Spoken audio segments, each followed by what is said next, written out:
After seeing the narrative of Dracula represented in any number of films, when you actually come to read the novel Dracula, you're probably quite surprised. Why? Well, think of Coppola's 1992 version of Dracula, Bram Stoker's Dracula. In this version of the story, Jonathan Harker, played by Keanu Reeves, is a bit of a milksop. He is rather finicky and rather weak, overly prim and proper. And the reason that Dracula decides to make his way from Transylvania to London is because he sees a picture of Jonathan Harker's fiancee, Mina, played by Winona Ryder. And he falls in love with her mainly because he sees in her a rendering of his beloved from the past.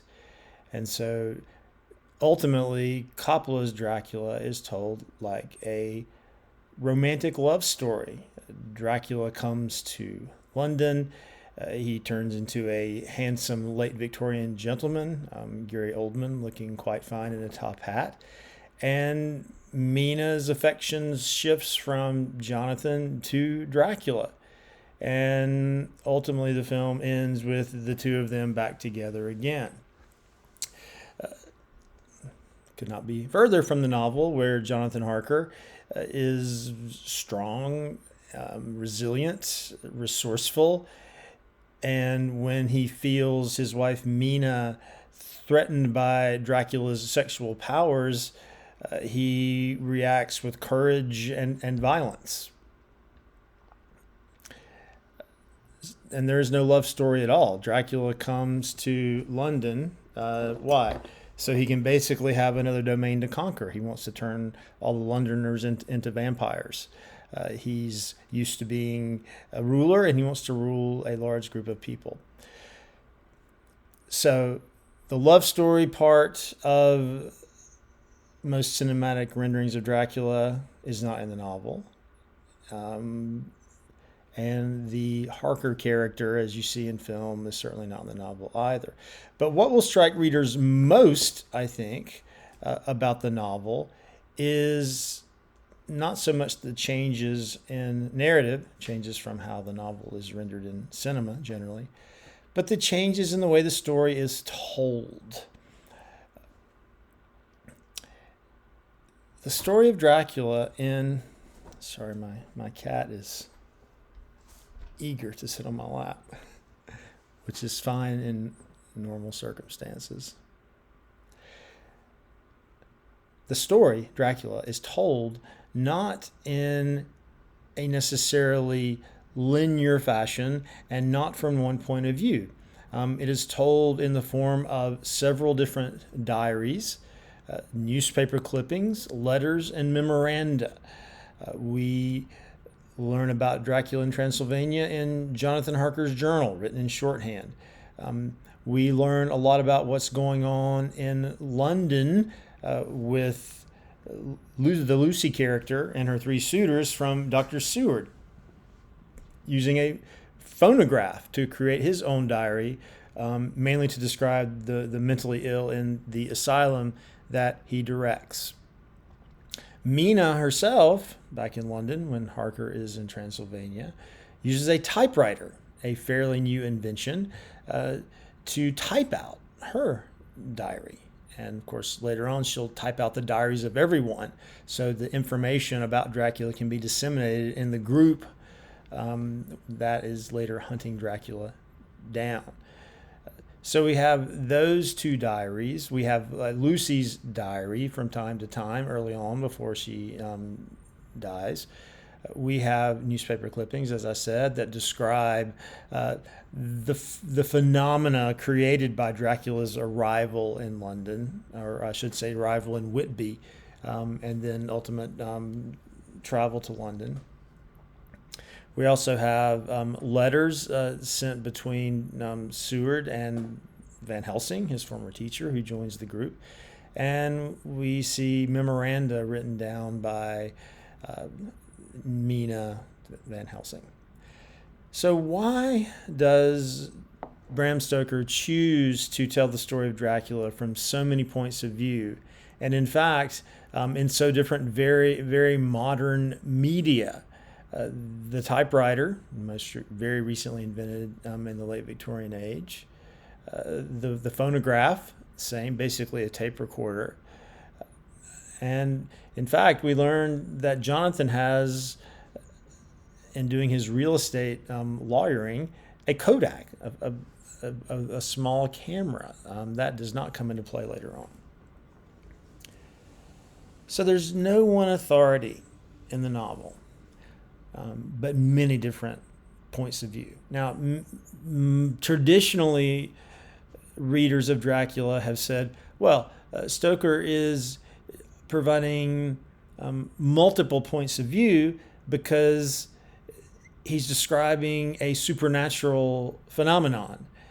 And therefore, to make the events of Dracula feel believable to readers, he assumes that if many different people tell of Dracula, then the suggestion is that the events really happened. If just one person tells you he saw a vampire, then you're probably not going to believe that person. But if 5 people tell you they've seen a vampire and go into great detail in writing about the vampire, and if you find out the accounts are the same, then probably you will believe there is a vampire. This notion, this idea of multiple perspectives making up a narrative goes really pretty far back in the tradition of Gothic fiction, British Gothic fiction. Horace Walpole in The Castle of Otranto uses different points of view. Mary Shelley in Frankenstein does the same. Wilkie Collins in Woman in White, the same.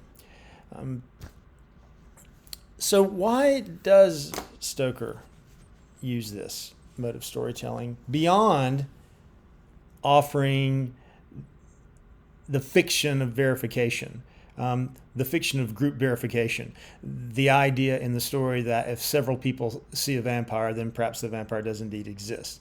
That can be one reason, I think, but that's the least interesting reason. And in fact, we're going to find out that that reason is a little shaky. Right? So,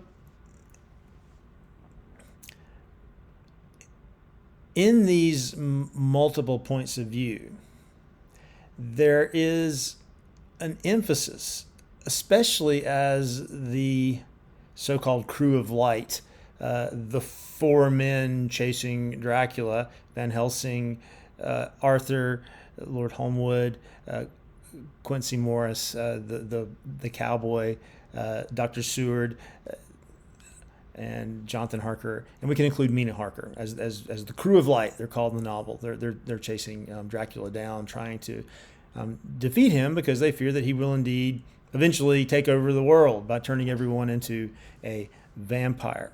So much of the narrative, the second part of the novel, is taken up by procedure. It becomes a bit tedious. Constant description of here's what we're going to do. Here's what we know about Dracula. Here is where he is going. Here's where he has been. We plan this technique for capturing him. We found this technique for destroying his various coffins. So you basically get very little action, but a lot of procedural, almost like a procedural police show. But basically, we're told what's going to happen or what has happened. Very little direct action until we get to, say, the last 10% of the novel, say. So multiple perspectives in the narration and emphasis on procedure in the narration. Why procedure? Again, it kind of verifies, it kind of authorizes, it gives credibility to the pursuit of the crew of light. It shows how their minds are logical, linear, clever, resourceful, persistent. And these dogged human values will ultimately bring the supernatural count down. Well, as I said too, in addition to multiple perspectives, in addition to emphasis on procedure, there is also an emphasis on the value of recent technology. Mina's ability to type out the various diaries of the crew of light allows them to share information with one another. I mean, she's basically creating a little newsletter for the group, you might say, or a tiny little newspaper that she releases as needed. But that only the typewriter allows that. This could not happen without the typewriter. Same with the phonograph. This allows Seward to give out his information concerning the count very immediately and fully. And then we see in the course of the novel, Mina will transcribe what he speaks into his phonograph into typewritten pages. So there's a sense that on the side of these vampire hunters is modern technology. The most recent machines that allow for the most rapid forms of communication. It's been argued by some scholars that the way the crew of light communicate with one another reflects the growing speed of the newspaper industry because of recent technologies. So in contrast to this idea of verification through multiple perspectives, in contrast to the idea that linear logical pursuit method is the way to solve a problem, in contrast to modern technology, is of course Dracula himself. He is, first of all, difficult to represent. What is he? Well, he can be an old man, he can be a young man. He can be a man, he can be human, he can be an animal. He can be discreet, Count Dracula, but also distributed. He can turn into a mist. He can be male, traditionally speaking, seducing women, penetrating women, but also he can be female, traditionally speaking, giving his blood to Nina as a mother would give blood to a child. So there's only some ways that the Count pushes against these three primary traits of the narrative. These three traits counter the ambiguity of the Count. If we have lots of people describing the Count, then maybe we can somehow counteract his ambiguity. The procedure, the logic, the linearity of the narrative pushes against the alienarity, the ill logic of the Count, who constantly transcends logical binaries. And of course, the technology counters the world of superstition that surrounds the Count, almost a pre-modern world, a feudal world, where the Count is a medieval lord in a hierarchy of which he is the top. So we have the most modern versus this ancient idea of self that the Count espouses. So one could argue that the narrative not only tells a story, but it's essential for the defeat of the Count. Because at every turn, again, these qualities of the narrative counter the characteristics of the Count. But when we get to the very end of the novel, when the Count has been dispatched, Jonathan Harker, 7 years after the fact, says, "Oh, well, the other day, myself and those of us who hunted the vampire, minus Quincy, who was killed in the hunt for Dracula, we were reading over all our documents. Again, all these typewritten documents. It's like basically the novel, and realized that these have no authority whatsoever. There's no way that these documents, for instance, could stand up as evidence in the court of law. And Van Helsing agrees. He says, no, these have no authority whatsoever. So it's an odd way to end the novel, which is all about trying to establish the authority of the narrative through these various techniques. Again, multiple perspectives, emphasis on procedure, and use of modern technology. These do not give authority to the narrative. Why? Jonathan Harker doesn't explain. The novel doesn't explain. But there's a sense that there's something about Dracula that evades representation. There's a power of Dracula, even though he's dead, his body is dead. Dracula as a threat, Dracula as an idea, will endlessly evade any kind of representation, no matter how advanced the technology for representing, no matter how meticulous the method for representing, and no matter what the consensus for representation. Dracula cannot be captured. His body can be killed, but the idea of him cannot be captured. And this idea is carried further in the final emphasis on the son of Jonathan and Mina, Quincy, named after Quincy who was killed. Jonathan doesn't mention this, but of course, of all the vampire hunters, Mina has actually drunk the blood of Dracula. She has the blood of Dracula within her. She came very close to becoming a vampire. And that blood has been passed on to Quincy. So the novel ends with a young child who perhaps is born infected by the blood of Dracula. We don't know that. But there's a sense that Dracula as an idea, and indeed Dracula as a power, cannot be corralled, cannot be captured. So this ambiguous ending, I would say, lends to Dracula a traditional Gothic ending. Most modern horror films wouldn't qualify as Gothic in this way, because most modern horror films tend to end with good winning out.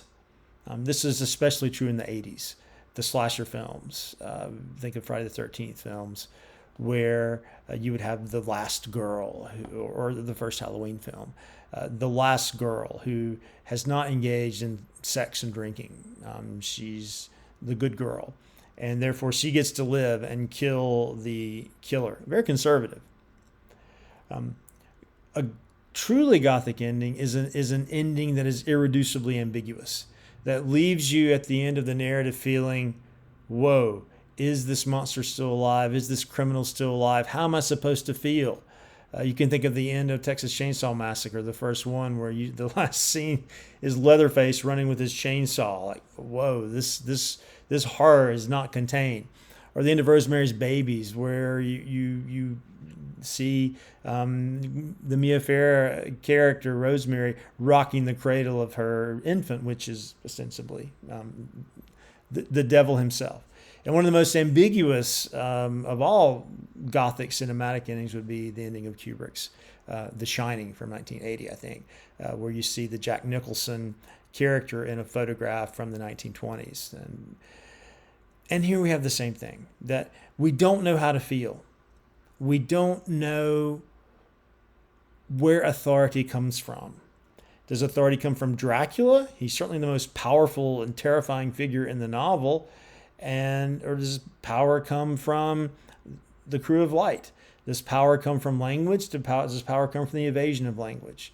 So there's a sense of a kind of irreducible ambiguity at the end of the novel that certainly does not show up in Coppola's film, which I happen to love, by the way. I think it's a fantastic film.